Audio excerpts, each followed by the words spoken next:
Só para vocês saberem, aquilo que eu falei de fazer medicações com excremento, né, com a parte doente, vamos dizer assim, para o corpo criar imunidade e combater aquilo mais facilmente, o nome mais comum utilizado é isopatia, tá? Mas a gente tem várias técnicas, várias formas de fazer isso, como, por exemplo, fazer creme. Então, se a sua pele é muito ressecada, eles tiram células da sua pele e fazem exatamente com os componentes que a sua pele necessita naquele momento, naquele período da sua vida. Então, existem várias técnicas, mas o nome é isopatia. Uma forma de fazer isso também é, por exemplo, existem mulheres que elas criam anticorpos contra o esperma do homem, então ela não consegue engravidar por causa disso. E aí eles utilizam esse tipo de técnica, utilizando o esperma do homem, e aí eles fazem uma vacina para introduzir na mulher e ela não reconhecer mais aquilo como um corpo estranho. A gente tem várias técnicas, né, na saúde para melhorar o desempenho, tudo vai depender da questão financeira que você investe naquilo, né? Então, nós temos várias formas de tratar um paciente, não só com a alopatia, né, que são os medicamentos comumente utilizados nas farmácias, né, comumente utilizados, remédios que são produzidos e vendidos nas farmácias comuns. Mas isso é um papo para anos-luz, né? Eu não sei se vocês chegaram a ver isso em farmacologia.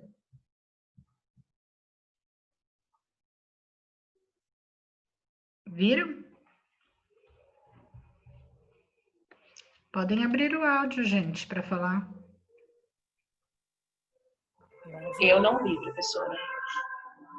Não viram em farmacologia, mas às vezes o professor ele acaba dando uma pincelada, porque ele tem que falar, né, sobre os tipos de medicamento, como que funcionam, e aí a gente acaba falando sobre essas divisões, né, das medicações, que tem os fitoterápicos, a alopatia, os homeopáticos e como que eles agem no corpo, né? E aí nós temos o preparo de uma cirurgia de tórax, né, ou uma mastectomia. Então, por exemplo, uma cirurgia onde o paciente vai necessitar retirada da mama. Então, se são as duas mamas, vai fazer isso dos dois lados. Se é uma só, vai fazer apenas de um lado. Então, todo o pescoço, a região do ombro, a axila, até o braço. Muitas das vezes, o médico, ele pede para fazer a limpeza, né, de todo o braço em si e acaba fazendo essa antisepsia do braço todo, tá? Ô, professora, Oi. mas aí no caso faz só na frente, né? Isso, só, né, aqui ele está falando sobre uma cirurgia de tórax se o médico necessitar abrir atrás, tá? Como que é feito Ah, também, tá. tá? Mas só na frente mesmo, tá? Só na região onde vai ser feita a cirurgia. Mas você tá vendo, por exemplo, uma cirurgia de mama, eu faço uma região muito grande, não só a mama em si, tá? Quando os médicos eles vão fazer, por exemplo, uma mastectomia, né? Muitas das vezes eles fazem o braço inteiro. E aí, como que o médico faz para manipular esse braço? Vocês sabem como que eles fazem?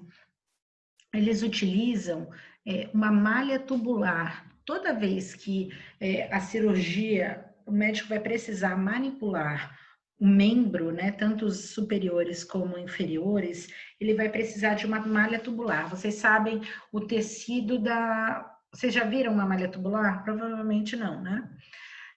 Eles utilizam o tecido da atadura de crepe, aquela atadura que a gente utiliza para enfaixamento, né? E é como se ela fosse uma meia, tá? Então, ela é algo daquele tecido, da atadura de crepe, onde ele é um círculo, né? E na ponta é dado um nó. E aí ele vem todo enroladinho, igual uma meia. E aí o médico pega esse tipo de material, né? Onde ele vai estar estéril, e aí ele encaixa na mão do paciente e desenrola essa meia, né? E aí ele consegue manipular o braço do paciente, ele sem contaminar os materiais e a mão desse médico, tá? Então, deixando esse braço estéril. Por quê? Muitas das vezes, quando as cirurgias, uma mastectomia, por exemplo, é feita, eles têm que tirar o linfonodo, tá? Das axilas. Então, todas as vezes, principalmente quando a cirurgia de uma mastectomia, né, devido a um câncer, eles retiram os linfonodos, que pode acabar tendo células cancerígenas. E aí eles fazem o esvaziamento axilar, porque se lembra quando vocês viram o sistema linfático, nós temos os linfonodos, né? Que são, vocês se recordam deles?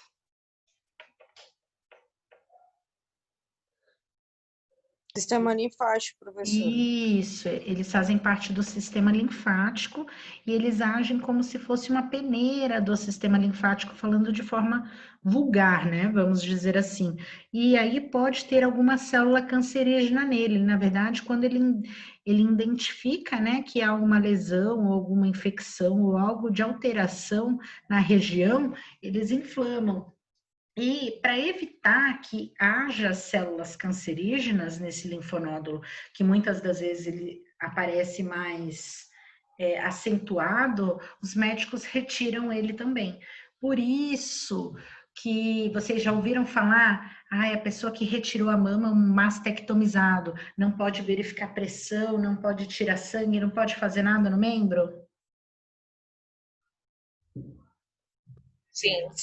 Sim, minha mãe, no caso, ela fez isso, professora, Então, recentemente. e vocês sabem o porquê?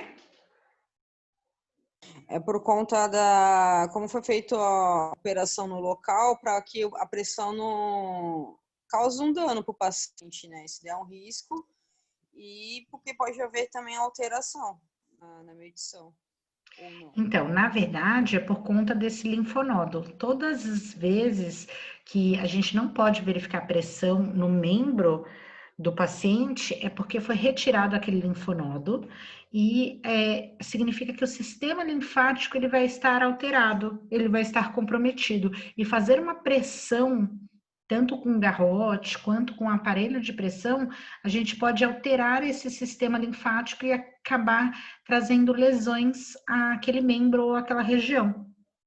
Por isso que nós não podemos verificar a pressão no membro que o paciente verificar a pressão e puncionar.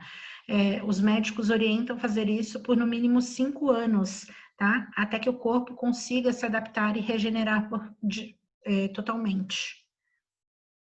Tá bom? Professora, e se no caso foi retirado as duas mamas e é tirado os linfos dos dois lados? Os linfonodos Como dos que, dois. como que é feito para verificação de pressão? Nos membros inferiores. Na panturrilha, tá? E aí a gente tem que ter a ciência disso, no caso dos pacientes precisarem.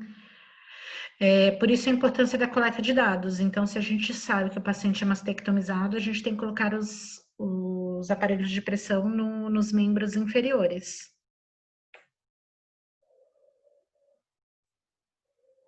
Tá bom?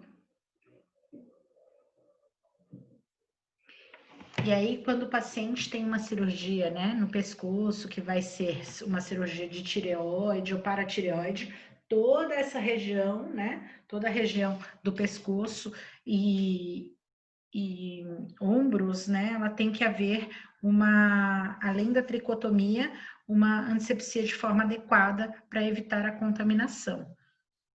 Então, se o paciente tem algum pelo ou algo do gênero na região do pescoço, né, aqui embaixo também, a gente tem que retirar tudo.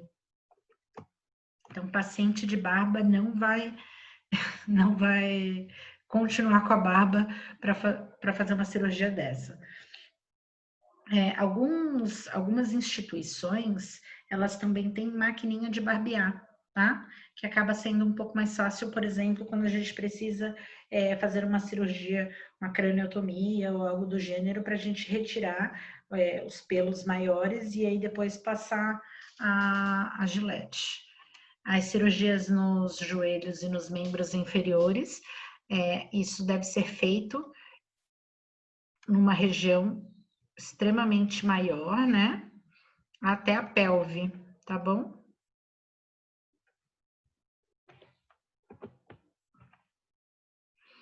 As cirurgias de ombro, né, e braço, aí a mesma coisa. Quando a cirurgia vai ser de ombro e braço, a gente deve utilizar a malha tubular, né? Deve abrir a malha tubular em mesa operatória para que consiga fazer a movimentação desse membro. Quando é tornozelo e pé, a gente faz até um pouco mais acima do joelho, né? Meio da coxa, mais ou menos.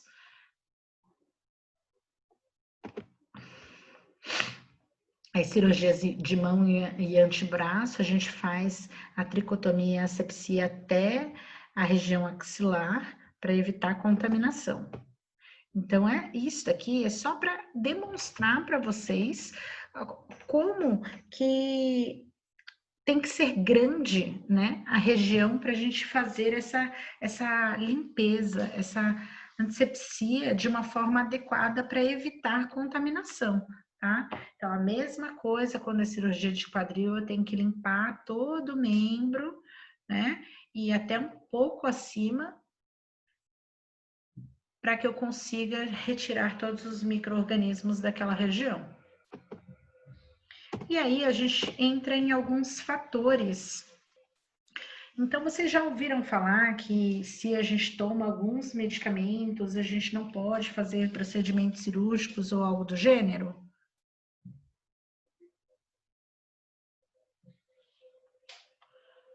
Não. Já.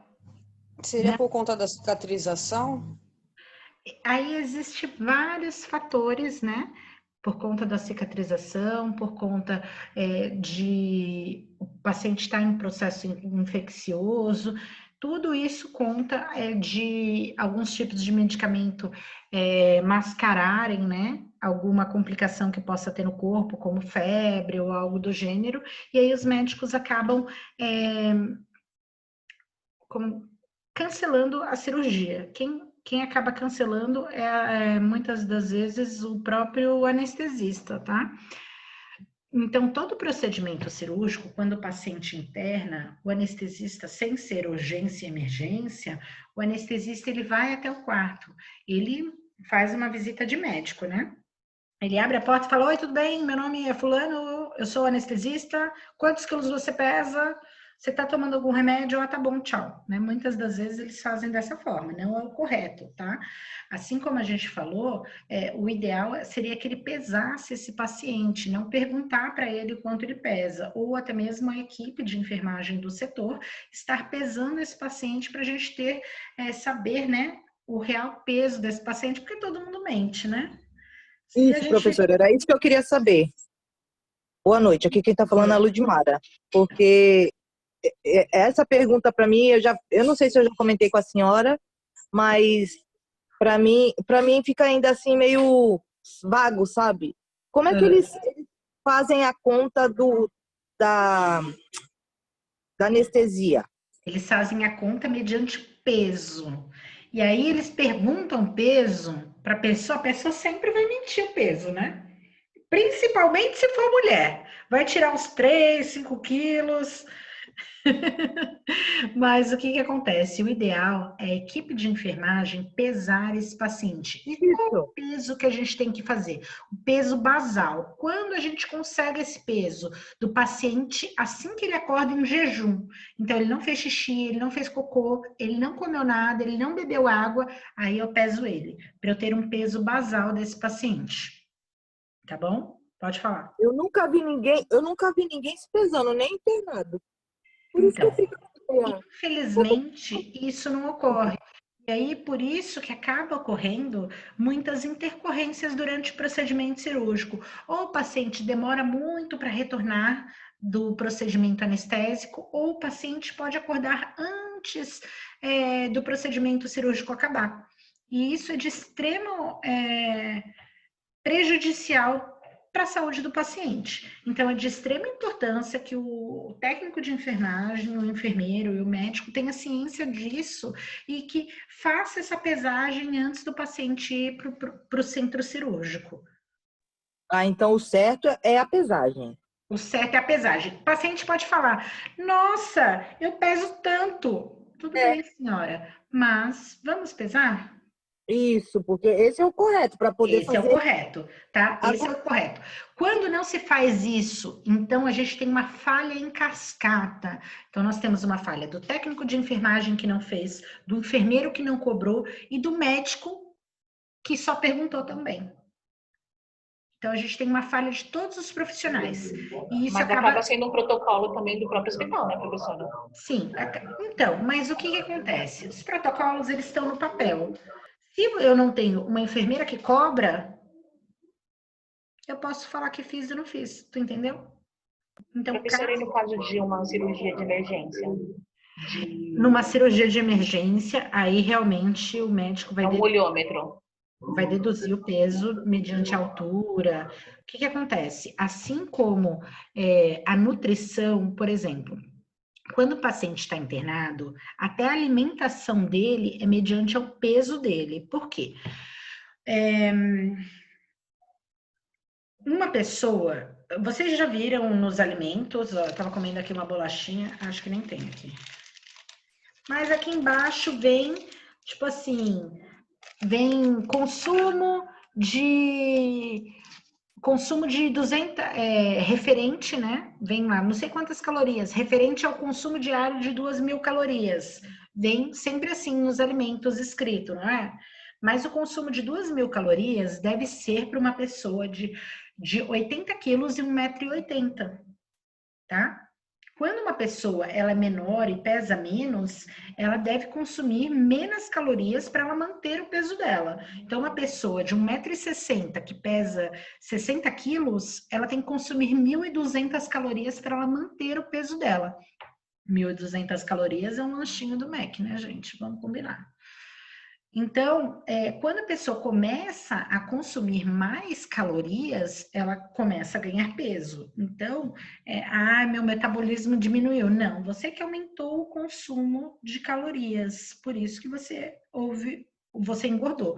Quando um paciente está internado, a nutrição, por exemplo, se ele não anda, a equipe de nutrição, ela precisa saber o peso e a altura desse paciente para montar um cardápio. Então, por exemplo, um paciente que foi fazer uma cirurgia e está internado, é mediante o peso e a altura desse paciente que o cardápio dele, que a quantidade de arroz, quantidade de feijão, quantidade de proteína vai ser baseado, entendeu? E um paciente Sim, entendi. Só que em nenhum procedimento, minha filha fez 2 cirurgias e nenhuma das 2 ela foi pesada. Por isso que eu estou perguntando, entendeu?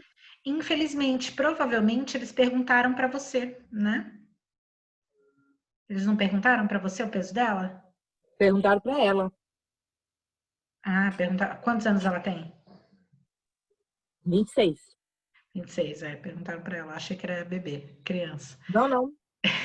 Então, perguntaram para ela, mas isso é uma forma errada de colocar no prontuário. Também acho, professora. Todo hospital tem que ter uma balança no setor. Se não for para a equipe de enfermagem usar, tem que ser para a nutrição usar, porque é baseada nisso que vai vir o cardápio, né? Que vai vir a alimentação desse paciente. Tá? Então, vocês, como futuros profissionais da saúde, vocês têm que ter ciência disso para que a gente consiga dar um cuidado adequado para esse paciente, seja um paciente um pós-operatório ou um paciente clínico comum, tá? Deve ser feito isso. Então, a pesagem deve ser feita para basear-se na alimentação adequada e para fazer a anestesia. E tudo isso é baseado-se no peso, tá? Tá bom, professora, muito obrigada. Então, foi um erro, né, de toda a equipe. infelizmente. Infelizmente, a gente acaba tendo um erro em cascata, né? Os profissionais acabam não fazendo isso e os superiores acabam não cobrando. E aí, Mas não é por causa da instituição, professora? Também? não, Eu acho que como uma instituição de saúde devia ter, né? Um protocolo, não é? muitas das vezes tem um protocolo, mas quem supervisiona é o enfermeiro. Se o enfermeiro não se importa com isso, entendeu? Infelizmente, Entendi. infelizmente é a falta de... Muitas das vezes, os profissionais, eles entram na área da enfermagem porque eles acham que é uma forma de dinheiro fácil. Não seria muito essa palavra, eu acho que eu estou falando de uma forma errônea, mas seria, é uma forma de arrumar um emprego fácil, é uma forma de você conseguir, se trabalha muito, né? Não estou desmerecendo a enfermagem, pelo contrário, mas é uma forma de nunca estar desempregado, vamos dizer assim, né? Você consegue fazer uns bicos, como fazendo uns curativos, você consegue manter 2 empregos, né? Porque você trabalha 12 horas e tem folga de 36, você pode arrumar um outro emprego no dia seguinte. Então, é uma forma de você ganhar dinheiro rápido, né? E aí, muitas das vezes, a enfermagem, ela burla por ela achar que... pelo profissional se acomodar, vamos dizer assim, né? Ele, muitas das vezes, ele não trabalha... A gente não tem que trabalhar por amor, né? A gente tem que trabalhar com amor.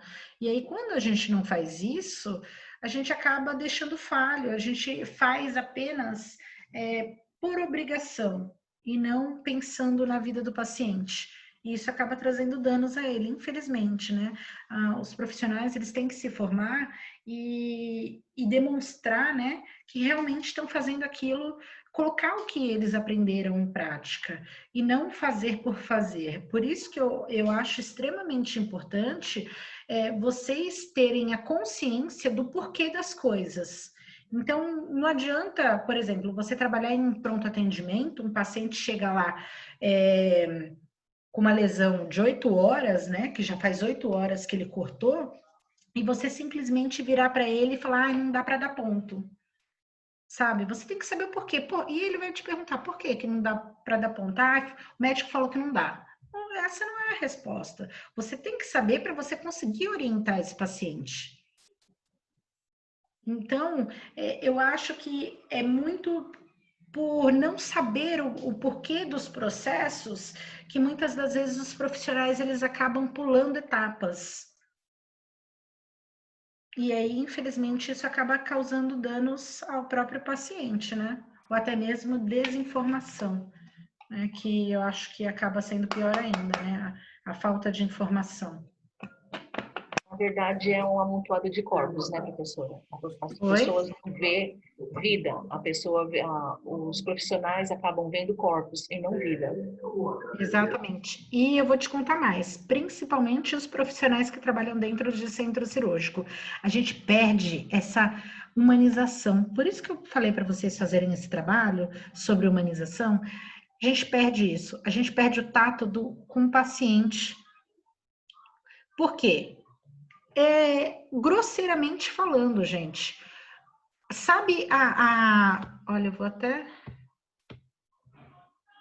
Aí, anestesia o paciente começa o procedimento cirúrgico e aí quando ele começa a reclamar que tá com dor, começa a falar, ai, isso daqui tá doendo, significa que a anestesia passou, né? E esse paciente já pode ir pro quarto. E não é assim, né, gente? A gente tem que ter esse tato, tem que falar com o paciente de forma que a gente tranquilize ele, de forma que que ele consiga receber uma orientação adequada, né? Muitas das vezes a gente perde isso. Quantas das vezes vocês já escutaram de médicos? Eu já escutei várias vezes, né? Pessoas falando que o médico explicou uma coisa e fala, é dessa forma, porque ele não estava afim de parar e explicar para o paciente. E aí, quando a gente entende como que funciona cada processo do corpo, a gente consegue explicar de uma forma melhor para o paciente. Eu já ouvi, eu dei essa aula no período da manhã, e uma aluna falou assim, professora, o médico falou que meu filho estava tomando antibiótico, ele ia fazer cirurgia da amígdala, e o médico falou assim para ele, ai, fala para anestesista que não está tomando remédio nenhum. A sorte que ela ficou com medo, né? E falou para anestesista que estava tomando remédio. Por quê? Quando a gente está tomando antibiótico, a gente potencializa o efeito da anestesia, além de fazer com que o paciente aumente a chance de depressão respiratória. Não só isso, o paciente ele estava num processo infeccioso, né? Ele está tratando uma bactéria se ele está tomando antibiótico. Quando ele está tomando antibiótico, principalmente a região que é, então, por exemplo, se o paciente vai precisar, se ele está com uma amidalite, né? Ele está com amidalite e ele toma antibióticos por causa disso. E o paciente vai sofrer uma intubação, por exemplo, essas bactérias que estão na amígdala, elas podem ir para o trato respiratório e acabar gerando uma pneumonia bacteriana. Então, olha o perigo que causa você não comentar com o médico que está tomando antibiótico. E aí, muitas das vezes, por quê? Os médicos, eles têm um tanto de, principalmente os médicos que eles trabalham, não principalmente, mas os médicos que trabalham no SUS e trabalham no particular, eles querem preencher a agenda dele do dia. Por quê? Não compensa, entre aspas, ele ir para o hospital para fazer 1, 2 cirurgias. Então, ele quer ir lá e fazer o dia inteiro de cirurgia. E aí, eles acabam falando isso. Olha que criminoso isso. Pode colocar em risco a vida do paciente e os médicos, eles acabam falando para burlar, né? Tudo isso. Então, o uso de antibiótico pode mascarar outras coisas. Como, por exemplo, uma febre. Se o paciente ele apresentar febre, ele pode ter desequilíbrio eletrolítico, além de estar apresentando um processo infeccioso. Então, significa que o sistema imunológico desse paciente está totalmente alterado.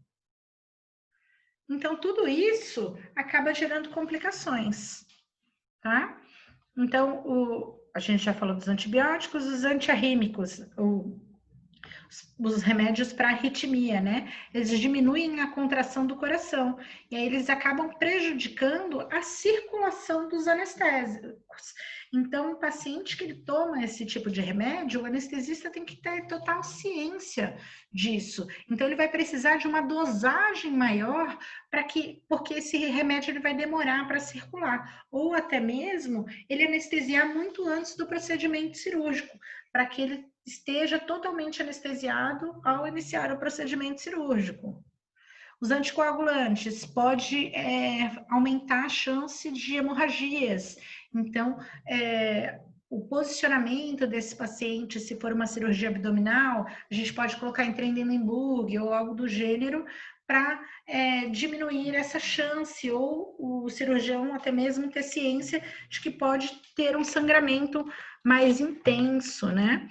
Então, a gente já fica preparado quanto a isso. Então, o paciente que toma anticoagulante, a gente já avisa o banco de sangue. Então, por isso, é importante a gente ter todos os exames, né? A tipagem sanguínea e o fator RH. Quando a gente fala sobre tipagem sanguínea e fator RH, vocês sabem como que funciona, né? A divisão do sangue, que nós temos 4 tipos de sangue. Sabem, né? Viram isso? Sim. Professora. Ah, tá bom. Eita, o que aconteceu aqui?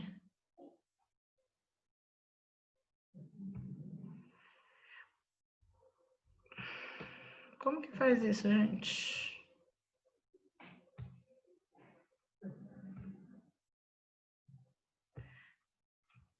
E aí a gente tem os anticonvulsivantes, né? Que eles acabam alterando o metabolismo do anestésico. Então, pacientes que têm histórico de convulsão ou que tomam remédios para evitar convulsão, ele vai alterar, então o que que acontece?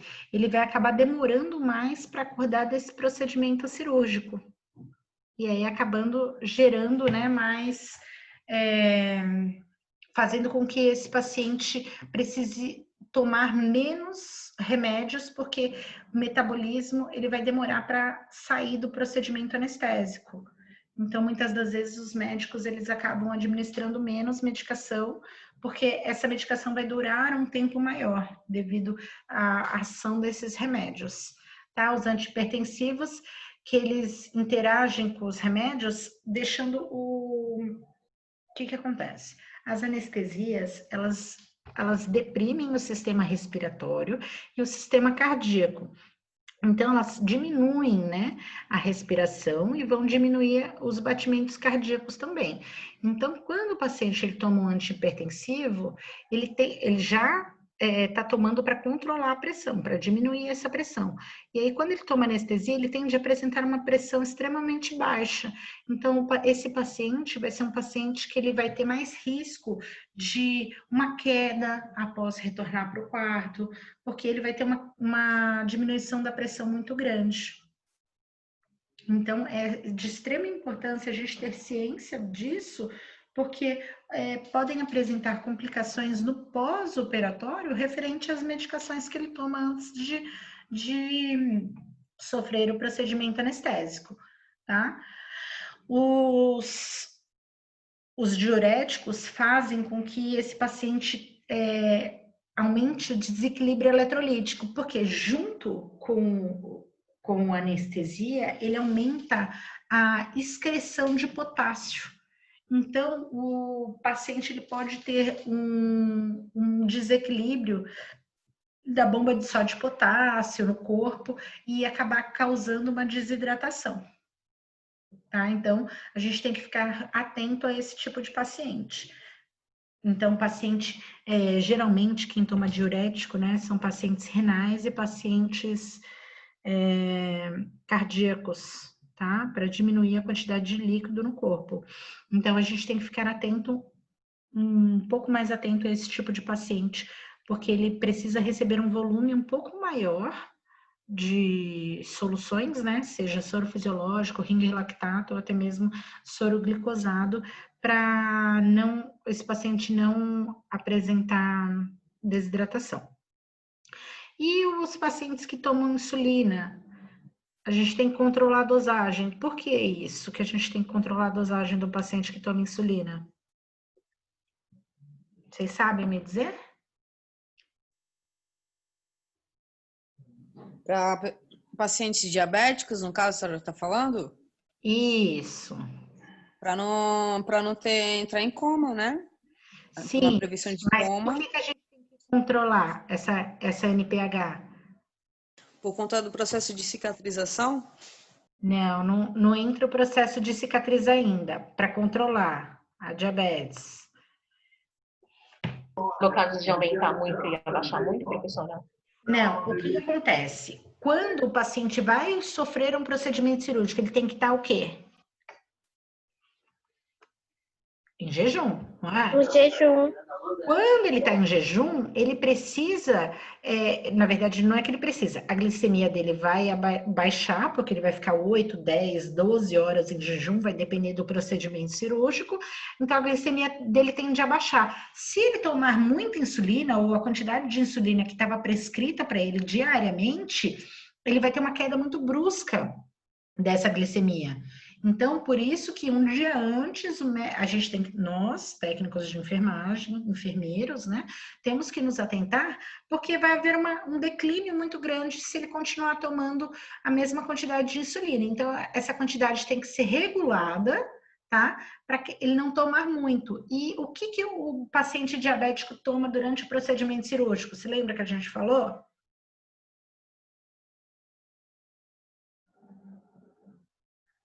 Ele não vai tomar o soro glicosado, porque o paciente que ele é diabético, ele tem um risco maior de fazer hipoglicemia quando ele fica muito tempo em jejum. Tanto é que eu não sei se vocês conhecem algum diabético, eles sempre andam com alguma comidinha, algum alimento na bolsa, no bolso, porque se eles ficam muito tempo sem se alimentar, eles acabam podendo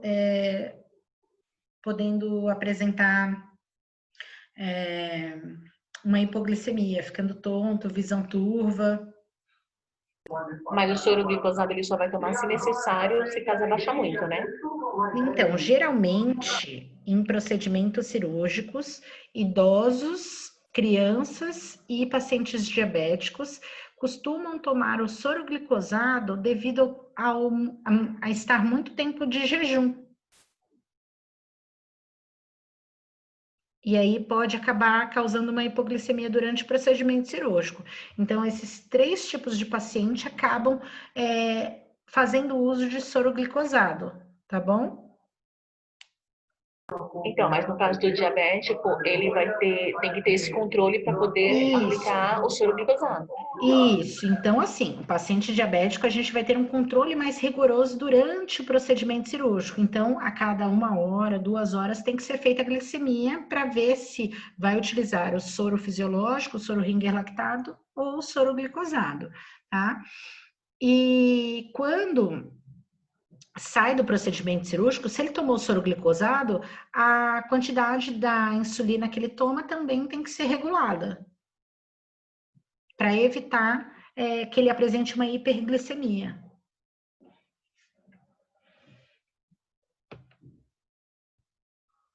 Tá bom? Então, falta só 2 minutinhos, então a gente vai ficando por aqui, daqui a pouquinho a gente volta.